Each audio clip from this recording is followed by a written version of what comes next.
Why are used BMWs so cheap? They used to be ultimately cheap. You could get some phenomenal deals, and new car buyers of BMWs would suffer the wrath of heavy and aggressive depreciation. Then the last 2 years came and there was a shortage and some prices started to jump up a little bit again, but things are starting to level off and BMWs are starting to follow their typical trajectory. I'm going to share a list of 5 reasons why used BMWs are now so cheap. Let's get into it now. Before we dive into it, do you realize, according to MotorTrend.com, the cheapest used BMWs you can get on today's market are the X1, the X2, as well as the 2 Series Grand Coupe and 2 Series cars in general. They are relatively cheap. Even in terms of a percentage lost, they definitely are good buys on the used car market. So it represents a great buy if you're looking for something like that. The flip side is iSeeCars.com also quotes 60.3% of the value gone in 5 years is what you can expect when you buy a brand new X5 by today's standards. Yes, BMW's got drastically better in terms of overall reliability. In recent years, they're up there fighting for top spot. Toyota, Lexus, Mazda, and as well BMW even edges out Honda for overall reliability based on consumers' reports. So that definitely should have a bit of a positive impact for BMW and keeping values. But nonetheless, they take a real big hit right now. Now it's pretty obvious every vehicle will depreciate to some degree. Most vehicles on average lose about 40% of their original value in the first 5 years. But unfortunately, BMWs often lose a lot more. And as you move up the executive scale into the 5, 6, 7 series vehicles and some of the X5, 6, and 7 vehicles, you will definitely see a much higher rate of depreciation, likely largely because of the technology change as well as the large amount of expensive repairs and high levels of technology. The first reason why used BMWs are just so cheap has to do with high cost of maintenance. For example, a vehicle like this may cost you about $400 to $500 to get an oil service done in Canada prices, as opposed to a vehicle like a Nissan in front of us here that was more likely going to cost you about $130 for an oil service. Much cheaper, and people recognize that cost. Another problem is when you take this beautiful new BMW into the service shop, like this for example, you're going to experience a significant charge just to get your vehicle inside those doorways. Minimum $200 an hour shop rate. Just have a mechanic to look at that. Any little nickel and dime thing is going to cost you a significant amount of money. Say you have an electrical gremlin. Say you have an oil leak somewhere. Say you have something vibrating and they have to take it out for a little test drive. That's going to cost you a significant amount of money. Also, we can't forget about when they start slapping on shop fees, which always gets tacked on the end of your bill at about 15 to 20% of your total labor costs is also tacked on just for parts and junk, gloves, aerosols, of course, nuts and bolts and little clips and widgets. The reality is they never ever spend that volume, but they always charge you because they'll never come up on the short end of the stick. The dealers are always going to come up making the top dollar. As well, we can't forget when you have a problem with this vehicle like we're looking at here, for example, a check engine light. And let's face it, there's millions of little sensors and issues that can go wrong here. And if you have to take your vehicle into the shop because of a beautiful little check engine light on the dashboard, that's when things get really ugly. Because it doesn't matter if you have one of those fancy little dongles that you can plug in, you can spit it out. I have a couple myself. I already know what the problem is before I take it into the dealer. But when you take it into the dealer, they won't listen to you. You can tell them you have an oxygen sensor, and then basically they want to shove it up the just to make sure that they charge you. You're going to pay another $250 in diagnostic fees, minimum. Plus any kind of other incidentals it might take. As I mentioned, $200 an hour shop rate. They are going to take it out for a test drive, do some more inspection, and part of that diagnostic will go $250 plus. It could get really expensive. And a lot of people get scared. Once warranty's toast, that's where people get freaked right out and they don't even want to have any part of that. Now, clearly BMWs have gotten better with some of their more recent drivetrains with the B58 and the B48s. Those are much better than they've been in the last bunch of years. However, things still fail, things still break, and that's why it gets really expensive. A lot of modern day BMWs now use direct injection. So if you're using an injector, it may cost you $1,000 to $2,000 per injector, plus the fuel pump is going to cost you a significant amount of money if that's taken care of outside of warranty, if for some reason your vehicle is having fuel delivery issues. Say, for example, also you take a rock to these beautiful laser LEDs, that's going to cost you $3,000 to $4,000 per light if you have a little problem. Any one of these fixtures, this beautiful gloss black there, that's going to cost you a lot of money. Any body panel is always a lot of cash. And if you're buying OEM factory parts, it's going to cost you 3-4 times what it might on a garden variety vehicle. Another thing that a lot of the X5s and certain models, as you move up the range, as I mentioned, the 5 Series, X5, X6, and you start getting up in the 7 Series, they have other things. For example, what you'll find in the suspension of these vehicles, or you have the suspension leveling system here. For example, you have an air compressor, you have relays and all kinds of controls, and there's airbags in a lot of these X5s. That's to keep it level. No matter if you're hauling a weight or not, it's to keep the vehicle on the straight and narrow.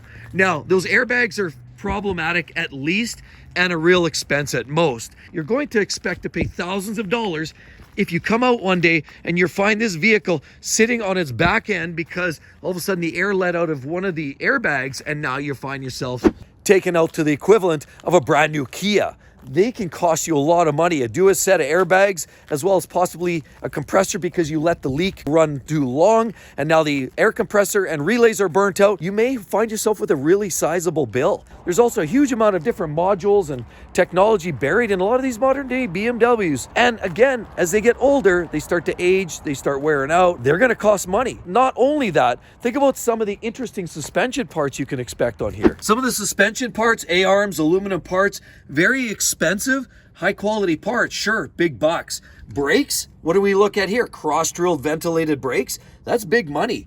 Big caliper, lots of extra pads there, that's going to cost you big dollars. You're also going to forget, this is a luxury vehicle with a performance attitude. You're going to expect to pay a lot more money for new tires on these vehicles.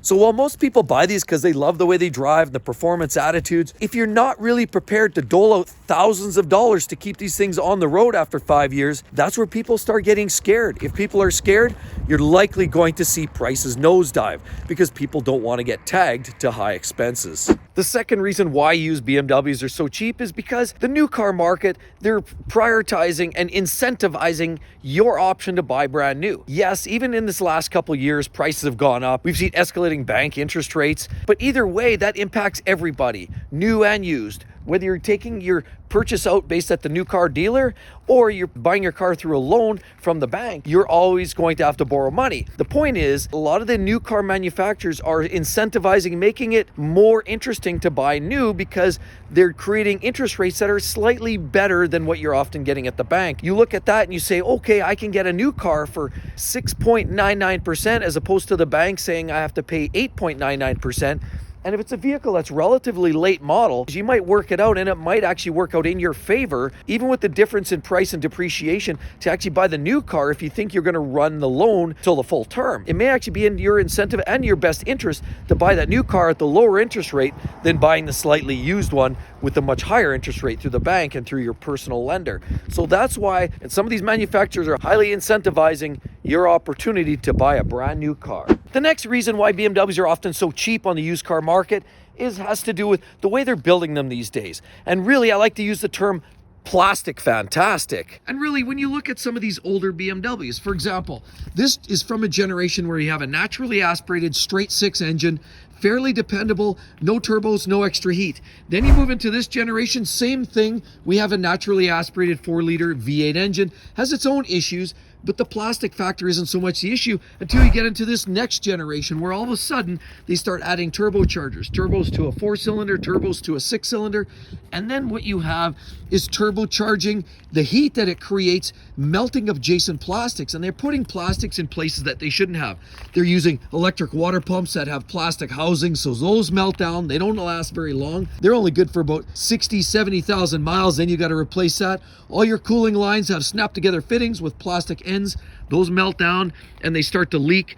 You have thermostats and water pumps. All of those pieces are plated of plastic. And the worst part is some of the V8 twin turbo cars that you'll find in the N63 in the early generations had heat building up with 2 turbos in the V, and that created a lot of problems. You had melting valve guide seals. That then led to excessive oil consumption. It led to gaskets melting down, led to plastic fittings as well as wiring harnesses all melting and causing a lot of problems. So plastic fantastic has led to their demise on older cars, which is why you probably want to buy one new while it's still under warranty. I mean, plastic is fine there, plastic's fine on there, Plastic's even fine on bumpers or down on rockers because it prevents rust. So plastic has its place. Handles can be fine. There is plastic, they definitely work. And as well, you can use plastic on valve stem covers, plastic on mirrors, and a lot of the interior parts can be plastic too, like the dash and the armrest. That's all fine. But when you're looking at a vehicle like this, X6M means it's got the S63 V8 engine, and it's twin turbocharged like the N63. And again, all that excess heat, because it's a V and you put two turbos in that V, and all that heat then just sits there and belts away and melts down anything in the vicinity that resembles plastic. It also increases the expansion rate of a lot of metals that are in there. When you have differencing metals, from aluminum to steel to pot metal, those things shift and expand and contract at different rates, cause other leaks. It does nothing but cause harm when you have a lot of different metals, too much heat from turbocharging, and even more so with the plastic. The plastic is one of their BMW's biggest nemesis, and that's why often people just say enough. You know, a 5-6-year-old BMW often is going to cost you a lot of money just to keep up on some of the leaks and meltdown factors and some of the other issues that are starting to take a beating from all that plastic parts. The next reason why, in fact, a lot of used BMWs are much cheaper is because they innovate so much quicker. They bring a lot more to the table, make the newer vehicle much more interesting than a lot of the outgoing models. Here's a classic example of 2-generation old BMW X5. Let's take a look and we'll compare it to a brand new version, and then you tell me why you wouldn't buy the newer one. So here's the back end of the older generation. Sure, you do have LED lights and you do have a set of exhaust tips that are dual in nature. Of course, you do have that standard rear overhang, that's pretty typical. And you do have this beautiful plastic guard around the wheel wells and some pretty nice detail along the side of the vehicles there. And then on the front, you have this slightly older generation of headlights. Of course, they are angel eye LED style. You've got the older style of grille right here. Of course, look at the front bumper with these little fog lights and the front chin spoiler. It looks very basic. Wheels are a little smaller and they only have their standard steel brakes there. And what we're looking at here is a 35i, so it's a turbo 6. And the interior is clean, but it's typical BMW with the deep bolstered seats and high quality stitching. And compared to the latest generation of the X5. Of course, this is an upscale. We've got the X5M competition. You'll notice the tailpipes are quite different. We have a set of quad pipes here with the piano gloss finishing there. Lots of great detail. A much nicer, fresher set of rear tail lights. Of course, more vents there with different lighting set there. A little more overhang up top here. You'll notice it's actually indented and grooved. Looks very sharp. Also a little bit more flared out color coding right here. And we got a much bigger, more aggressive set of wheels there. But you'll notice the brakes, cross-drilled, ventilated. Bigger brakes, bigger wheels. Of course, you go down the side, very much similar. They also have lines of their own. And of course, the mirrors are a little bit more interesting. They have that M version with that little lip that sticks out there, and a different style of vent because it's an M version. Come around the front, we're dealing with the BMW laser right there. Beautiful. You'll notice the little blue filaments in there. It gives you twice the reach that the old style headlights would do. Of course, lots more piano gloss finishing there, as well as the front is a lot more interesting as well on the newer version. You'll also notice the new version has the much bigger grills on the front. The kidney grills are a little more prominent there. Beautiful sight lines on the hood. We also have a sunroof on top like the other car does. Here we have the beautiful quilted stitch patterns on the seats and even a much more aggressive, deeper seated bolstering system. We also have the latest M-Drive system, much cleaner, more revised, and better technology buried within. So the newer ones have obviously better technology, latest versions of all of the infotainment systems, all of the technology just better, crisper, stronger, newer. And on top of that, we'll add the engine is better and improved. So if you're comparing the outgoing X5M, it had 560 horsepower. This one now has well over 600. It's up on power, it's up on technology, and certainly is up on styling detail. So why wouldn't you want to buy something newer? That's why it forces the older ones to look a little outdated, and then you want to toss it to the curb. So if you're looking for a used one, there's good value out there because people are selling them for less money so they can get into the latest and greatest. And so another reason why, in fact, used BMWs are potentially so cheap. I mean, look at right there. What is that? That's blue. That's a hybrid vehicle. And right there, we have an electric vehicle. There's a pure EV Jaguar. And so clearly in the advent of all this change, a lot of manufacturers are going pure electric or hybrid. And now even some brands like BMW are experimenting with some of that same technology, but they're also putting some of their eggs in the basket of hydrogen technology and exercising their thoughts around how they can incorporate hydrogen into some of their drivetrains. Clearly, true driving enthusiasts love the internal combustion engine like this. And people like myself, like yourself, most cases are looking for the internal combustion engine and go as far as you possibly can. But the reality is the industry, the regulators, and technology is all taking us all to a place where we're all going to have to potentially be driving electric or hydrogen powered vehicles in the very near future. So that leaves beautiful vehicles like this in a place where you may be in a difficult spot to try to unload one of these in a few short years. Lots of countries are mandating the switch over to electrification in as quick as 2025, some are 2030, and others are 2035. Suffice it to say, you may wind up with a vehicle that you can't sell because they're no longer allowed, and unfortunately having to dive into the new technology. So driving great vehicles like this, in fact, might be a thing of the past. And on one hand, one might think, well, use it while you can get it. But the other hand is, once you use it, you probably won't be able to release this and sell it to anybody who's looking for it, which essentially is going to drive prices drastically down, right to the toilet. All of this new technology is likely going to push a lot of the ICE out the window, or just old school BMWs out the door. With the last question I had as well, should I actually buy a used BMW because they're so cheap? Let's take a look at this gorgeous BMW M2 right here. It has lots of carbon fiber on it. Beautiful carbon down there, as well as down here. And you have those beautiful edges around the exhaust tips. You have carbon fiber as well as the rear splitter space and a carbon fiber lip. Lots of detail here. You also have that double clutch transmission, makes it fun and frivolous. What we're looking at there is a vehicle with 23,000 kilometers, and they're asking $55,000 for it. That really makes it a challenging conversation because that is one of the best BMW drivers cars you can get, bar none, at any cost. Fun, fast, quick, and sporty looking. So that really makes me wonder, should I buy it? And with all of that said, check out that video. You're going to love it. Did you know now that modern day BMWs are very reliable? As a matter of fact, they're possibly even more reliable than a Honda. Believe it or not. Hope to see each and every one of you on the next one. We'll catch you real soon. Bye-bye.